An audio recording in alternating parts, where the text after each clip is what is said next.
We're live. Hi, everyone. Welcome to Monument Live. We'll do intros in just a few minutes. Thank you so much for attending this evening or afternoon, wherever you are. Some very special guests here this evening.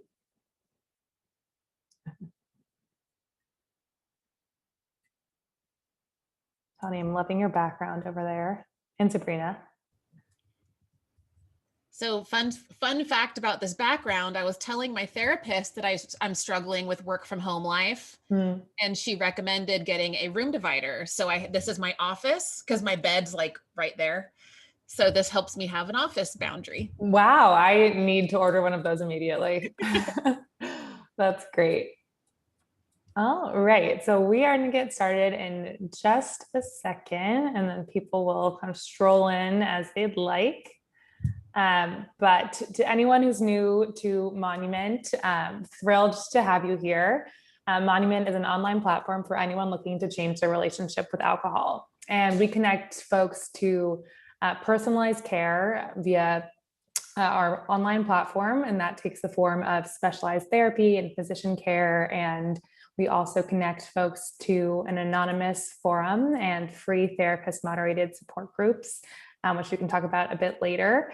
And Monument Live is our virtual event series where we host, very intimate conversations. Thank you for joining us. Featuring voices of folks who have their own personal recovery stories, experts who are leading the charge on treatment for alcohol use disorder, folks who specialize in certain aspects of recovery, sobriety, or moderation.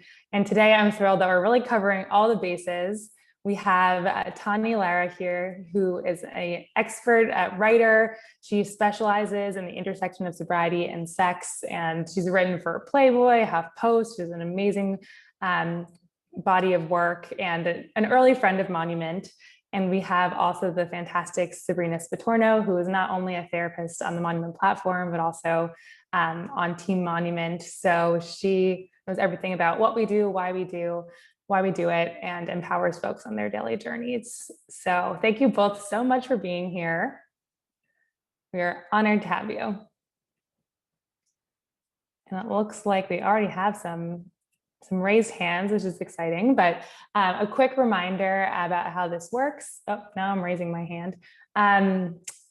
If you have any questions, you can drop them below in the Q&A, and we will make sure to address those as we go along. Just a quick reminder that while we do have a clinician on the call and Sabrina, whatever we're sharing here is not personalized healthcare advice. And if you have questions about your personal treatment plan, you should connect with your healthcare provider. And if you're looking for that, I encourage you to explore treatment options at joinmonument.com. So without further ado, in lieu of more formal introductions, I would love to turn it over to Tawny and Sabrina to share a little bit why they're passionate about helping folks change their relationship with alcohol. Hi, I can go first. I'm Tawny. Like Amanda said, I'm a writer. I live in New York City. I've been in recovery for 5.5 years now. And a significant hurdle in my recovery was, how am I going to go on a date sober, let alone have sex? Like how am I going to navigate all of this? And I realized there wasn't a lot of tools out there. And so that's really why I dove into that intersection of sex and sobriety. I like to say my target audience is like 25-year-old me, because I'm just writing the stuff that I wish was out there when I was 25 and needed the help. So I'm happy to share, everything I'm sharing tonight is from personal experience. And on that note, I'm really excited we have Sabrina here for the mental health perspective.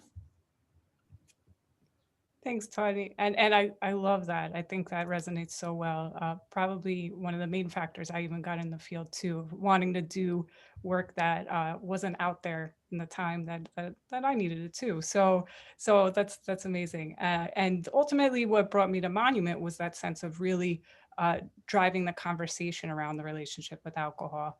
It gets danced around a lot. in the mental health field. And so ultimately we're really trying to bridge that gap, and luckily Monument's doing that. So I feel very inspired every day to be here, and so happy you're here too, Tawny. Awesome. Well, it sounds like you might have even more than this in common, but really just filling the need and holding space for the conversations that weren't happening and still today, aren't happening as often, or in all the spaces that they need to be. And before we dive into kind of the questions about how alcohol and sex interact, Tawny, I'd love to hear just a little bit more, like when you started writing about sex and sobriety, how that was perceived, and because you were, kind of an early actor in that space, how you really got into that as your career. It's like I said, it pulled me in because there wasn't enough content out there about it. And I've been writing about sex and sobriety for about 3 years now, and it's still hard to get pieces published on this topic because like mainstream media sites don't see that this is an actual issue that millions of people are dealing with. Even people that still drink have questions about how do I spice it up in the bedroom without a glass of wine? It's a conversation that really is universal. So, luckily there's, platforms like this and social media that allow me to explore these topics that I think this is all ahead of its time. I think this conversation is unfortunately ahead of its time because it's more people. I know so many people are feeling this, but I don't know why there's not more conversation about it. So I don't know. Did I answer your question, or am I just on a? Yeah, no, definitely. Definitely. And I think, that leads into another question I had. And I think why this is hard to talk about is because there's a lot of confusion about it. It's complex. And the topic of sex separately and sobriety separately both deserve more sunlight, for lack of a better description, and more airtime. So, especially for women, women yes. are not taught to be sexual beings. And so a big part of my sobriety was really coming into my own sexuality just as a woman. And there's still so much stigma for that. And then you add the recovery layer and it's like, where do I start? Right, exactly. Kind of at the intersection of two things that are hard to talk about, where does that leave us?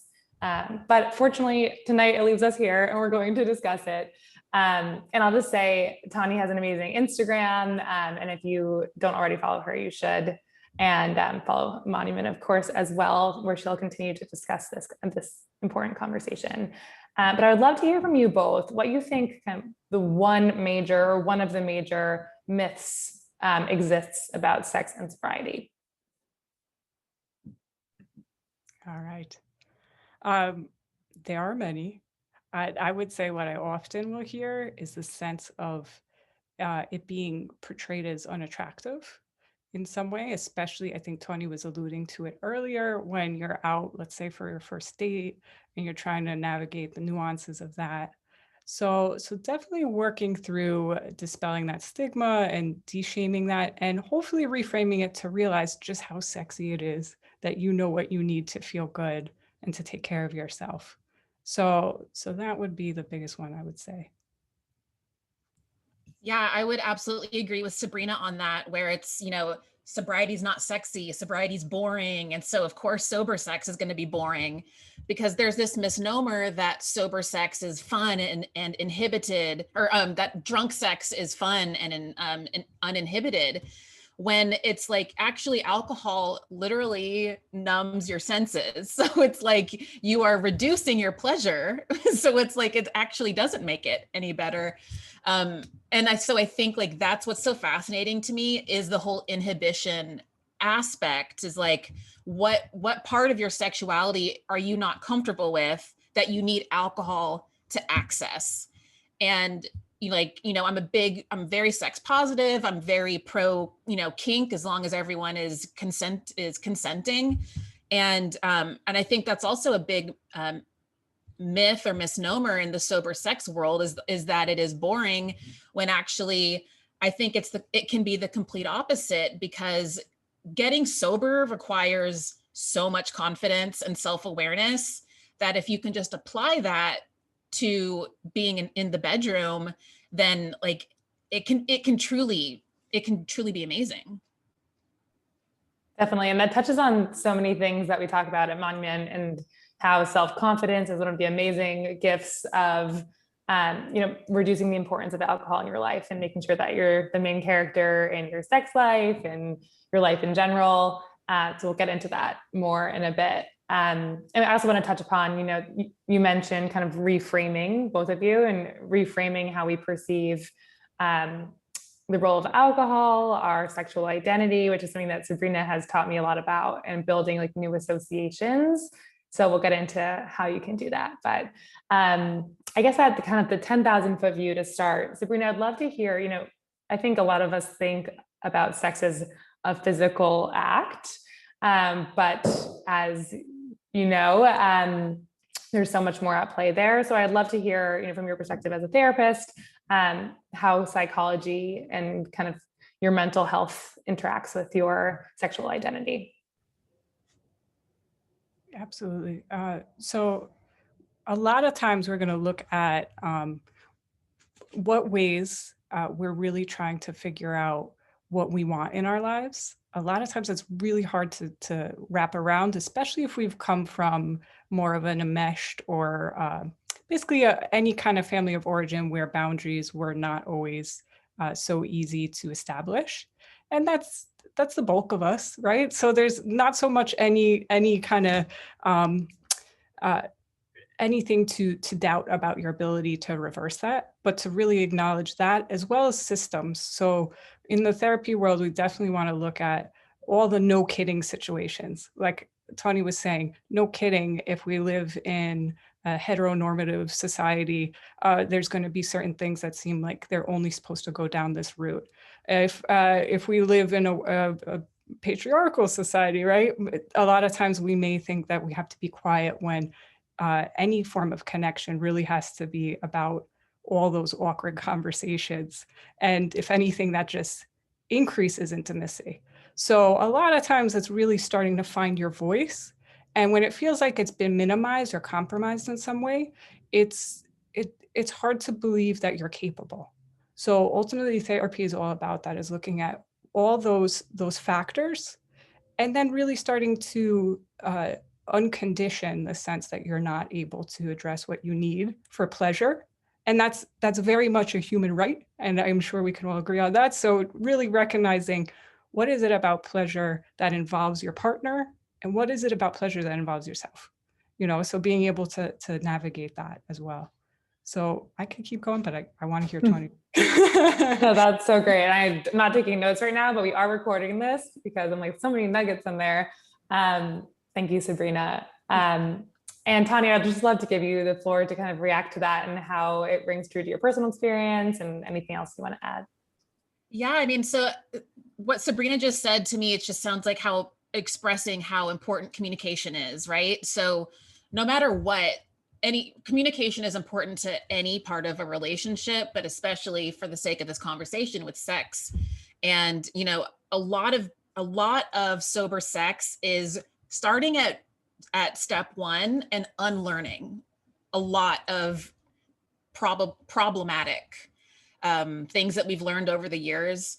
And that's really challenging. And having, I'm still working through a lot with my therapist of, repressed traumas, what pleasure means to me versus what I think it's supposed to, I used to think what's supposed to feel good, but then I didn't like that. So I thought something was wrong with me. So I internalized a whole bunch of stuff. And it's like, as a woman who grew up in the South, I was not taught to be empowered in my sexuality. And I did have to find that on my own. So I think that, like I said, it's that unlearning is just as important as learning how to navigate sex and sobriety. Definitely. And we have a great question from the audience that I'm going to dive into already. Wow, so many good ones. Okay. I'm going to move away from my questions to answer these good questions for a second. But Tawny, you mentioned communication, and one question in here is about initiating sex when sober. And, something I wanted to touch upon later was, talking about your recovery or your relationship with alcohol with your partner can be challenging in itself.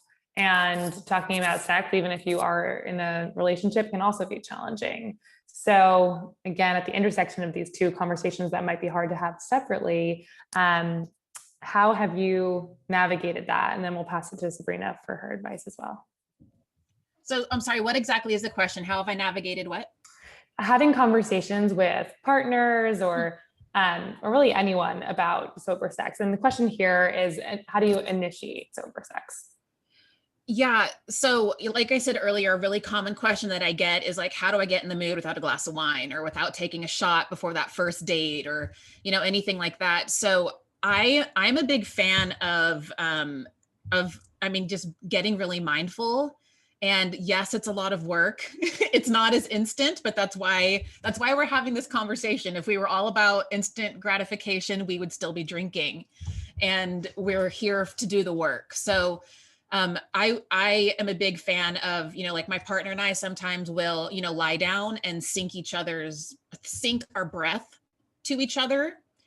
There's something just inherently intimate about that eye contact and breathing on the same level that is its own form of intimacy. Whether it leads to sex or not is really not the goal. It's just like another way to be intimate. But like I said earlier, getting sober requires so much confidence. So like channel that confidence when you do want to initiate sex sober. Like you can say, hey, I saw this, if there's a porn that you saw that was interesting, you can share it with your partner and say, hey, let's try this, or let's go to the sex toy shop and see what might be fun. And that I know these are kind of bold suggestions, but I am wearing purple lipstick, so I'm going to give you bold suggestions, because so many of us have repressed sexualities, and we've been taught that our sexuality is wrong, especially people in the queer community. So there's like I was saying, that unlearning is so important, because it's knowing that it's okay to be a sexual being is almost like the first step. Like maybe Sabrina and I can come up with a 12-step of sober sex. There you go. And I don't know if you know this, Tawny, but Sabrina is also a mindfulness and meditation expert. And she actually leads one of our therapist moderated support groups about mindfulness and meditation, which can play a really powerful role in, the sobriety or moderation journey. And also, to your point, in kind of like reimagining and reframing your sexual identities. And we have a question that's quite relevant to that. And Sabrina, I'd love to hear your thoughts on this. The question is, this person said that their mind is going in 1,000,000 miles an hour, especially during sex, and they drank to help them focus on the sex and not the to-do list. And how do you stay focused and in tune with your partners without alcohol? Amazing question. I think ultimately we're looking at what's going on, big picture. So what is it that's making your mind go 1,000,000 miles an hour, right? And ultimately being able to feel like, if anything, this time with your partner is just going to help bring it to center that much more. So mindfulness is always key, right? That's like the thread for any kind of healing work, and just in general intimacy kind of work too. So hopefully in that sense, you can see practicing it as part of your ritual, and also really getting more sensory, right? So really, again, focusing on what does it look like to really see the person you're with and really want to be there with them too. And if you don't, I don't know if this is a more intimate relationship or what the case is. That's fair too. Being able to acknowledge, maybe my mind is traveling because I really don't want to be here. And that's okay, right? Like being able to really hear yourself is going to be important with that. So I hope that helps.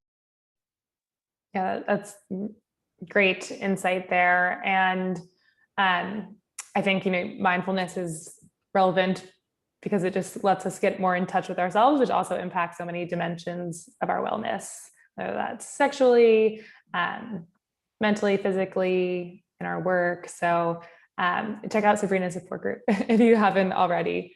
And before we dive into more about navigating sober sex, Tanya, I'd love to hear from you a little bit about like looking back on your life before writing about sober sex, before sobriety. How do you view like how alcohol showed up in your relationships and in your sex life? Yeah, definitely. Great question. And I want to piggyback off of Sabrina for a second. Go for it. Free flow. Wow, God, I just lost my train of thought. Oh, if the person who asked, like if when their mind is racing, just keep in mind that you can always stop. And no one ever told me that was an option.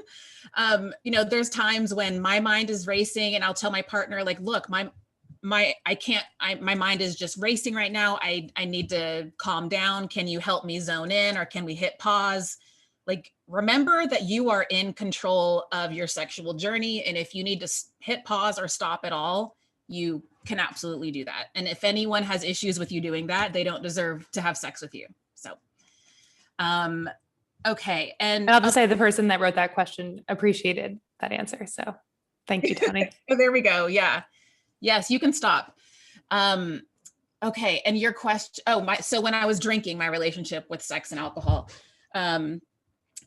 I feel like since I got sober, my standards have changed like ridiculously. Like before, my standards were, you have to drink whiskey and you have to love rock and roll. And if you check those two boxes, I'm probably going to hook up with you, and that's fine. And now my standards are a lot longer. The list is a lot longer and a lot higher of what I expect. And so I would say that has changed dramatically. And then also just looking back on past relationships, whether they were committed relationships or hookups, and things that I thought were like, I used to think that everything was their fault, that they were a jerk or whatever. And now I see that I see some patterns of mine that a term that I learned in sex and love addiction recovery is limerence, which is when you are obsessed with what's called a limerent object, where you project this, it's like an unrequited love. So I would get myself into these relationships and I thought they were love or lust, but I was really just feeling what's called limerence. And that learning about that and reading about limerence really changed, really opened up my eyes to see like a lot of these problems I did create for myself. And so, yeah, that was a big one. Definitely. And, Sabrina said something earlier about how kind of like challenges in relationships are a reflection on not only your partner, but yourself. So, doing that work is super important and can also unlock a lot of great things, which is why, therapy can be great for not only cutting back on drinking, but also improving relationships, self-confidence, addressing co-occurring mental health conditions, all of that good stuff. So Sabrina, obviously as a therapist and a therapist on the Monument platform, you have some incredible kind of firsthand wisdom here. But I'd love to hear from you, like if someone's wondering if therapy is going to help them improve their relationship, like are there any signs that you'd be a good fit for therapy? I mean, therapy is great for everyone, but kind of any indication that could be especially helpful? So definitely in terms of wanting to connect more to their partner, that would be great to really sit down with and evaluate what are the things that seem to be getting in the way, what kind of patterns are happening. Something that I think is really relevant for our discussion too is to look at in what ways am I noticing this impacting just overall sense of self, and so it can get very broad, but I think you start to really fine tune what that looks like. If you start to really feel like, you know what, I've lost my way, or a lot of times clients will share the sense of like really not knowing what they want, so it does tie back into when we're trying to build intimacy in any way, shape, or form. How do I notice that when I need support? And so therapy could be the real groundwork or the stage for that. And it doesn't necessarily mean that something isn't working or that you have to go to therapy when you have an issue, right? Like it could just be that you want to feel it out and see in many ways, your therapist is your sounding board. So it's really just to have someone else on your team and to be able to practice whatever it is you feel like you're struggling with. So I think it can be very detailed. We can get into the clinical diagnoses and all that good stuff. But I think overall, if you're slightly curious about it, this could be transferable for how you build curiosity in your intimate relationships too. Definitely. That's a great perspective. And if anyone is looking to connect with a therapist, you can follow up with any questions. But kind of speaking about how taking care of your mental health and changing your relationship with alcohol can have such tremendous benefits. Tawny, I'd love to hear a little bit more about the early sobriety journey for you. And just I'll say for some context, like a lot of the questions we get in the Monument community are around kind of some of the growing pains and the early challenges, especially in like months 1 to 3 maybe of sobriety, and how that you're confronted with a lot of newness, which is great, but also scary, and what that looked like for you generally, if you in touching upon sex as well. Yeah, definitely. And I will also say on that last question, I love like this destigmatizing therapy conversation. Also destigmatizing couples therapy, because you don't have to wait for shit to hit the fan before you guys get some help. It's okay. Like, it's okay to need a third party involved. And I knew, like I was saying, my standards changed once I stopped drinking. I knew at some point in my recovery journey, I was like, whoever I end up with, they need to be open to regular check-ins with a therapist, like together. And I told who I'm with, my partner, who I have ended up with, and he's amazing. But like on like our second date, I was like, I just need you to know that couples therapy is important to me, and it's something that I want my partner to engage in. Like, we need to do that as a team. So like we do like a quarterly check-in, and it helps.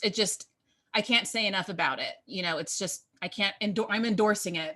Couples therapy. That's amazing. And something that we talk about at Monument, and we actually posted it on Instagram recently, is mental health care is something that you should engage in all the time. As Sabrina mentioned, it doesn't need to be responsive. Yes. Or like predictive, like something bad is going to happen. We made the comparison that like if your skincare routine was working well for you, like, would you stop it? Right. So it's kind of creating that long-term sustainable benefit, and also building your muscles for perseverance and getting through all of the inevitable challenges that will come our way. It's being proactive, right? Really, and I think it's just a mature thing to do, to at least have the conversation with your partners. So with early, I'm so sorry, I keep forgetting your questions. Don't be sorry. There's a lot of good stuff going on here. Early sobriety. Oh, the first like 30 or the first 3 months. So we get a lot of questions about like the early challenges and discomforts around the earlier days of sobriety. So I'd love to hear about what that was like for you. My favorite piece of advice for people in early sobriety is they need to masturbate a lot, because you're not going to know you can't expect a partner to please you if you don't know what pleases you. And in early sobriety, and I'm going there because this is a sex conversation. So, you're meeting your body and mind for the first time. So, getting to know what you like, what turns you on, what you actually don't like, what turns you off. These are all super important things to learn. And so when you do feel comfortable enough to go on a date or to finally have sober sex, you will have a little bit of knowing what you're into. So I can't recommend that enough. And just like, for me, it was really, or the first like first 6 months were really difficult. I had just relocated from Texas to New York. So I'd only been in New York for like 5 months, and I got sober. So like, but I think in a weird way, it was actually the best possible scenario for me, because I was no longer around my bartending drinking buddies. I was around people that were studying writing at NYU. So it was a really good environment for me. But The hardest part was, finding activities, finding hobbies, finding whether or not you find sober friends, but friends that don't need, like, friendships that don't revolve around binge drinking is so important. So taking, like I said, taking classes, connecting with people that are like-minded, even if they're not sober. Maybe you have studying Spanish in common, or studying improv in common, or because you have a lot of extra time when you're not drinking, and you a lot of times have more money because you're not spending money on alcohol. So, there's a lot of, fun things you can do with that. Definitely. And I love the idea of also just like redefining what connection looks like and socialization looks like and friendship looks like. So that's something that comes up quite a bit as well. And Sabrina, I want to pass it over to you in a minute. I have one more question, Tawny, that you just inspired in me, but I know this isn't all about dating, but a lot of questions come up about dating as well. In your kind of first 6 months of sobriety that you're describing, how did out your choice to remove alcohol from your life come up on dates, and how did you navigate that? Yeah, I put sober on my dating profiles, and then I would take it off, and then I would put it, I did it all. I found that neither one is right. It's just whatever works for you. So I found that when I put it on the app, it definitely filtered out a lot of people, which was good, but it also led to people messaging me about their own drinking issues, using me as a resource, basically, Right. which I'm sometimes okay with, but that's not why I'm on a dating app.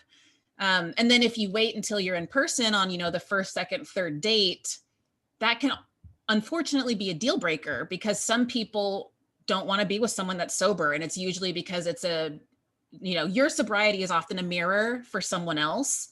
And someone with a normal relationship to alcohol will not be threatened by your sobriety at all. But if someone does have an issue with it, then it's, you find out pretty quick. So I would say, for efficiency and time purposes, I would just put it out there. There's also lots of sober dating apps that you don't even have to deal with it's out there. Like, there's an app literally called Sober Dating, Castle, CASL, Clean and Sober Love, Lucid, LOOSID. Like, there's a lot of sober dating and social networking apps out there that you can start on. Yeah, those are great ones. And I think, that's come up in several community forums, and I think the general consensus was aligned with that, Tawny, of like, it's great to just kind of put it out there. And, at Monument, we believe and know that it's something to be proud of, and, the right partner will recognize that and celebrate that. And we just got another question that, Sabrina, maybe you can speak to here on that note of a supportive partner. So this person is asking for advice on explaining how sober sex will be different to their partner of 13 years. They don't want to hurt their feelings, knowing they chose to get drunk before for the entire previous relationship, and are now making this lifestyle change.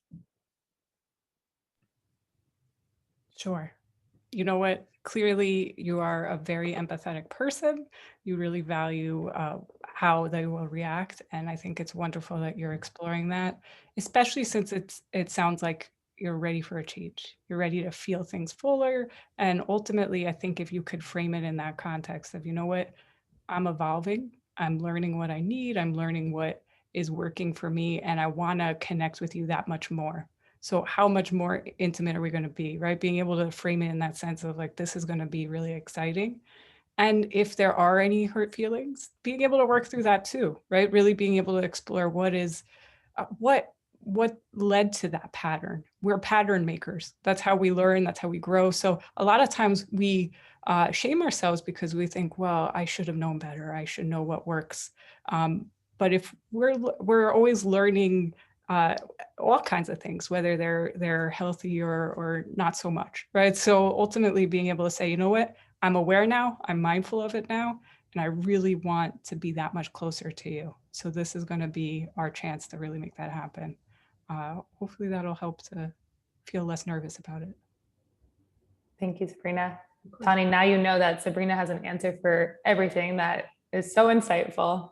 Taking that one down in my notes. We have another question from the audience. This person is saying that they find that within this generation, there's a lot of pressure to have kind of an immediate romantic connection, and that's like glorified in a lot of ways. And their question is around recognizing that, excessive or unhealthy alcohol use can take a toll in many ways. What are ways to keep an ongoing connection and like stay engaged without coming across as too much or dominating the interaction? So I guess balancing kind of sustained interest, but not coming on too strong, in their own words. Any thoughts? That's a really good question. I know, I'm like, I think like keeping things interesting. I mean, like coming up with fun new date ideas can always be helpful. And I mean, it sounds really corny, but communication and checking in, it's really simple. I think we forget how simple and effective communication is. Like, hey, I'm loving where this is going. How are you feeling? That can really go a long way. Definitely. And I feel like also, unfortunately, people aren't used to being asked that because it's just not how everyone talks to each other. And I think that would be very refreshing to hear. So great advice, Tawny. It's something I also wanted to discuss. We mentioned that kind of the early sobriety journey can be challenging. A lot of changes happening, both physically and emotionally, and potentially socially. Sabrina is very familiar with this concept and has even kind of coined it herself and brought it to Monument. But the idea that this is a nonlinear journey, and just because you have been sober for however long, or been engaging in XYZ healthy habits for however many years, months, that there's no shame in kind of fluctuation of your feelings, of your sexual identity. So Sabrina, I'd love for you to share a little bit more about why that is and how we can navigate that. Absolutely. So like a graphic I like to think about, and maybe everyone's seen it, used it in a project recently too, is just when we look at the path in front of us and you see that it's not a straight line, that there might be, like a hole that's getting in the way. There might be all these kind of booby traps everywhere, and the thunderstorm and all these things. So we can't anticipate that as much as we wish we could, but we can trust that we've cultivated enough skills, and also that we've been able to manage all those storms that were on our path before. So it's really trusting. Anytime you have, this kind of gets into the trauma sphere, but anytime you have a trauma trigger, that's your opportunity to just learn that much more about yourself and to know, okay, this happened. It brought me into a time traveling state, and I felt like I was back at a longer point in my road, but I really am still here. And reminding yourself of that, really recognizing it's just, I'm doing what I'm designed to do, to prepare for any possible threats. And in that, what can I do to trust that, again, I can be present here and it's a new experience. So I'm going to be able to really navigate this. So in many ways, it's being your own coach, being your own cheerleader, and being able to say, you know what, I know when I need support. That's a strength. I'm going to exercise my strength and my vulnerability and change the script here. And I could keep going, but no, that's great. I was letting that one sink in. Like, it's a really important point. And as we mentioned, like building perseverance and knowing that this is part of the journey, and it doesn't mean you're taking steps backwards, even though it feels like you're doing that time traveling thing, you're still moving in the forward direction. So thank you for sharing that. And that there's also no shame in walking into a thunderstorm, and it happens to everyone, and it will happen again to everyone. So, and Tawny, I'd love to hear from you. I wanted to ask you this, if someone, whether it's in early sobriety, if it's years down the road, is feeling out of touch with their sexual identity and feeling shame about that, like, do you have any advice for how to move forward? Yeah, that's a really good question, because that's something that comes up a lot is, we're talking about how we use alcohol to help us repress and ignore things that are going on. And a large percentage of the LGBT plus community struggles with substance abuse or eating disorders, or just self-harm in general, some self-destructive behaviors in general, because coming to terms with having a different sexuality, it's hard. It's really hard, especially if you don't grow up in a place that's supportive of the queer community, or if you were taught that being queer is wrong. There's so much internalized trauma that you have to work through. And for me, I had a lot of internalized biphobia, and really I know I've always been bisexual, but I didn't really embrace the label until I was about 2 years sober. And I utilized the wonderful resources that are out there. And there's plenty of negative things we can say about the internet and social media, but I'm going to talk about the good ones right now, because it really is the information superhighway. So if you want to learn about any sort of community, there's tons and tons of resources. And, I followed out and proud bisexual people on Instagram. I watched shows with bisexual characters. I spent a lot of time on bi.org reading about, bisexual history and representation. And, the same thing, if, you're questioning your gender identity, if you're questioning if you're in a relationship and you're not happy and you've been pretending that you're happy, there's a lot of resources out there. And I can't express enough how important it is to allow yourself to read about it and research it. Definitely. And I think, Tawny, it's so amazing that, you gave yourself the time and space to do that self-discovery, and that you had those resources and sought them out. So thank you for sharing those with us. And I would also love to hear from you, if this feels true to you, like how your sobriety kind of empowered that journey for you. Yeah, it did. I actually wrote an article about this. It's like how sobriety helped me embrace my bisexuality. It's on my website. You can read it. I think it's because sobriety gave me this clear headspace of, I'm no longer self-medicating with alcohol and drugs. I'm present. I'm living in reality now. And also in this increasing, as society becomes increasingly more sex positive, it's easier to do that research now than it was even 5 years ago, even 2 or 3 years ago. It's very easy. But I think the hardest part about doing that is allowing yourself to type in those words into Google, or allowing yourself to go to that aisle at Barnes and Noble.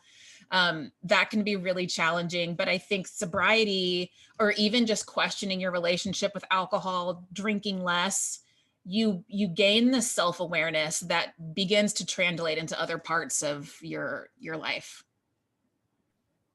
Definitely. And Sabrina, having worked with probably hundreds of people through your support groups, through your kind of, one-on-one clients, I'd love for you to share, based on what Tawny shared, kind of patterns you've seen in kind of the development of self-identity and self-confidence, and what folks who are asking themselves, like, how might drinking less affect my self-esteem, can expect.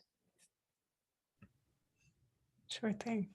I think Tawny gave us a really inspiring example of that. I think that really the proof is in what you're willing to be curious about, and that's something, again, that takes time, and it takes really appreciating that I do want to know more about myself. There's so much that I haven't uncovered yet, and so a lot of times clients are coming because they've reached some kind of semblance of that, some realization that it really is time for me. And that's not something that's selfish. That's something that's very warranted. And a lot of times what we work on then in terms of identity is, what have you been borrowing? And I'm kind of stealing that term from Mark Warland. He wrote a book all about this, intergenerational trauma. But that idea of, in what ways do we carry things that maybe aren't even ours to carry? So all these fears, all these phobias, right? All these systemic issues, in what ways do I heal, and my healing has an effect to really transform my environment? So we could really get in depth with that, but ultimately it can feel very overwhelming to think about these big picture things, but all the steps you're taking, all the actions you're taking to practice self-love don't have to be these high level kind of things. It could very much be, hey, you know what? Every night I'm going to have a little tea before I go to bed. I'm going to listen to a book or music or whatever to really calm myself down. You know, ultimately seeing that connection with the small actions helps to really start to see, I get to know myself. I get to have this connection with me.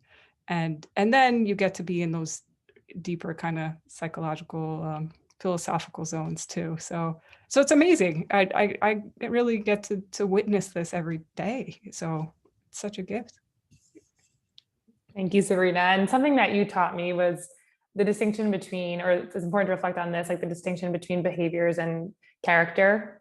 You know, like drinking is not a personality trait, right? And I think that's an important reminder. And we say that, like, I say that second one in jest, but also that means that removing alcohol from your life isn't going to make you any less XYZ, any less fun, outgoing, confident. And if anything, it's the inverse. And that also, like, drinking is not who we are. So while removing alcohol or significantly cutting down can bring upon, you know, physical, mental change, it really just opens up the opportunity to get to know your truest self. So thank you for teaching me more than I knew before about that. And something I wanted to discuss, which has come up in a couple of questions. If you are in an existing relationship that has been strained due to alcohol use, that kind of can present its own set of challenges, even in the recovery journey, and also affect intimacy. So I'd love to hear from both of you, or whoever wants to jump in, about steps you can take to address that. I'm glad that you brought that up and that someone else asked that question, a similar question, because it is such an important part of this conversation that getting sober it directly impacts your close circle. It impacts your family, it impacts your friends, and it definitely impacts your partners. So it's a really tricky one, and you have to remember why you are getting sober or questioning your relationship with alcohol. Because if you are being challenged, especially by your partner that you're living with, that is so hard. And if you are lucky enough to have a supportive partner, there's many resources for them too. There are support groups that are specifically for helping, not helping, codependency and making, like I messed up there, not helping. It's realizing that it's not up to you to help. So like, it's really difficult, and hopefully you have a partner that wants to be there on this journey with you, and will be supportive, and they can lean into some of those resources. Definitely. And we do have some resources for friends and family at Monument. And we actually have a group about navigating this together for friends and family. So anyway, if anyone wants to check those out, you know where to find them. And Sabrina, would love to pass it to you for this one as well. Sure. I think Tawny did an amazing job. Ultimately, it's knowing that we need to find the right ingredients or the right mix of being able to identify what we need from each other, but also recognize that it's all about our own inner work. So being able to practice that kind of personal accountability, really being fair and being able to say, this is what I know I can do right now. And if you can articulate that in any way, chances are your family, everyone you're close with, really wants to feel and believe that.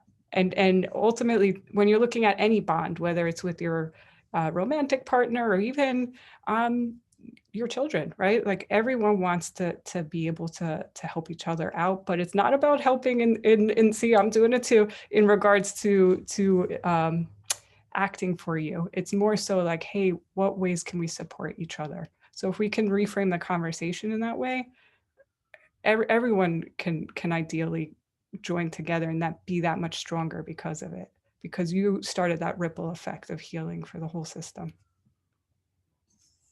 Definitely. And I want to give a quick time check. We're going to wrap up at 6:55 ET. So if anyone has any final questions for Sabrina and Tawny, please drop them in.